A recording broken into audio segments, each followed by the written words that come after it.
हो, उगीच आमच्या डोक्यावर खापर पडू नये। आणि आता संपूर्ण राज्याचं ज्याकडे लक्ष लागले ती बातमी। महाराष्ट्राच्या सत्ता संघर्षाची आज सलग तिसऱ्या दिवशी सर्वोच्च न्यायालयात सुनावणी होणार आहे। काल उद्धव ठाकरेंच्या गटानं पक्षांतर बंदी कायद्याच्या उल्लंघनाबाबत केलेला युक्तिवाद एकनाथ शिंदे गटाचे वकील हरीश साळवे यांनी खोडून काढला। तसंच बहुमत चाचणीला सामोरं न जाता तत्कालीन मुख्यमंत्री उद्धव ठाकरे यांनी राजीनामा दिल्यामुळे महाविकास आघाडीचं सरकार तेव्हा कोसळलं याकडे न्यायालयाचं लक्ष वेधलं। यानंतर आज होणाऱ्या सुनावणीकडे आता सगळ्यांचं लक्ष लागलंय।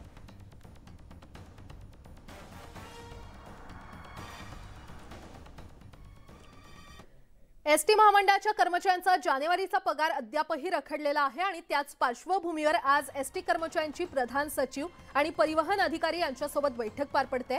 या बैठकीतून पगाराबाबत तोडगा निघण्याची शक्यता आहे।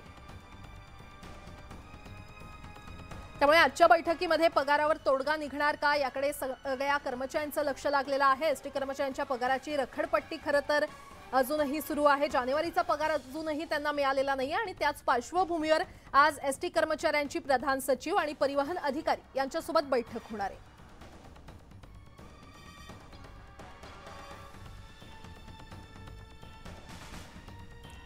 मुख्यमंत्री एकनाथ शिंदे आज जळगाव दौऱ्यावर आहेत आणि या दौऱ्यामध्ये मुख्यमंत्र्यांच्या हस्ते खेडी भोकर येथील तापी नदीच्या पुलाचं भूमिपूजन तसंच पारोळा येथे पाणीपुरवठा योजनेचं भूमिपूजन पार पडणार आहे। दुपारी 3 वाजता मुख्यमंत्री जळगावात येणार आहेत। गुलाबराव पाटील यांच्या मतदारसंघात, आमदार चिमणराव पाटील यांच्या मतदारसंघात मुख्यमंत्र्यांच्या हस्ते विविध विकास कामांचं उद्घाटन होणार आहे। मुख्यमंत्री एकनाथ शिंदे सिंधुदुर्ग जिल्हा दौऱ्यावर देखील आहेत आणि एकनाथ शिंदे महाराष्ट्र राज्य प्राथमिक शिक्षक समितीच्या 17व्या त्रैवार्षिक अधिवेशन आणि शिक्षण परिषदेला उपस्थित राहतील।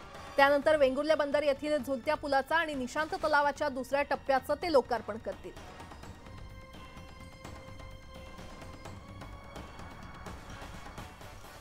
चित्रपट सृष्टीसह मनोरंजन क्षेत्रामधील निर्माते आणि कलाकारांच्या मनमानीला आता शिंदे फडणवीस सरकार लगाम लगावणार आहे। कलाकार आणि कामगारांसहित निर्माते आणि दिग्दर्शकांसाठी एक नवीन नियमावली लागू करण्याचा निर्णय सरकारने घेतलाय। यामध्ये कलाकार आणि कामगारांचं वेतन कायद्यानुसार द्यावं लागणार असून ते न देणाऱ्या निर्माते आणि कंत्राटदारांवर कारवाई करण्याचे आदेश सरकारने दिलेत। या उलट नव्या नियमावलीमध्ये कलाकार आणि कामगारांना देखील अचानक काम बंद करून निर्माते आणि दिग्दर्शकांना वेठीस धरता येणार नाही।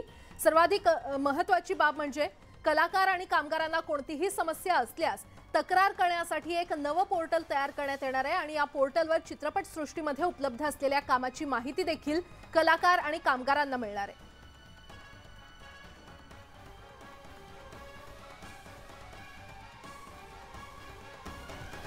ठाकरे गट आणि वंचितची आघाडी असताना आता पिंपरी चिंचवड आणि कसबा पोटनिवडणुकीसंदर्भात एक महत्त्वाची बैठक पार पडणार आहे। वंचित बहुजन आघाडी यात काय करणार या संदर्भात दोन्ही गटातील नेत्यांची चर्चा होणार आहे। पिंपरी चिंचवडच्या पोटनिवडणुकीमध्ये ठाकरे गटाचा उमेदवार नसल्यामुळे वंचित बहुजन आघाडी वेगळा निर्णय घेण्याची शक्यता आहे।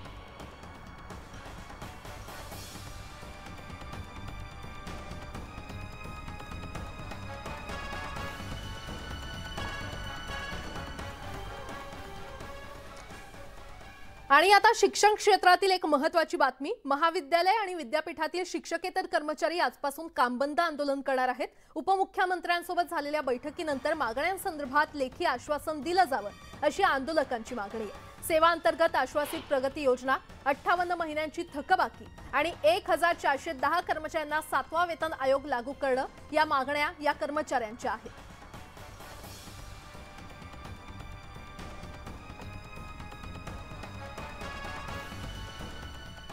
तिकडे सांगली जिल्ह्यामध्ये बांधकाम कामगार महामंडळाच्या योजनेमध्ये एजंट लोकांकडून लाभार्थींचा निधी हडप केल्याच्या तक्रारी, योजनांमध्ये मोठा भ्रष्टाचार झाल्याचा स्वाभिमानी संघटनेने आरोप केलाय।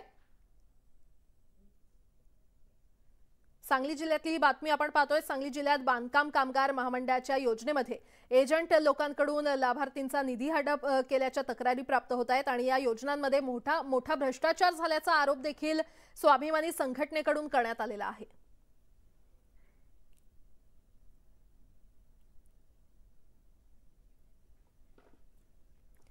यासोबतच या बुलेटिनमध्ये वेळ झाली इथेच थांबण्याची, मात्र ताज्या घडामोडींसाठी पाहत रहा न्यूज 18 लोकमत।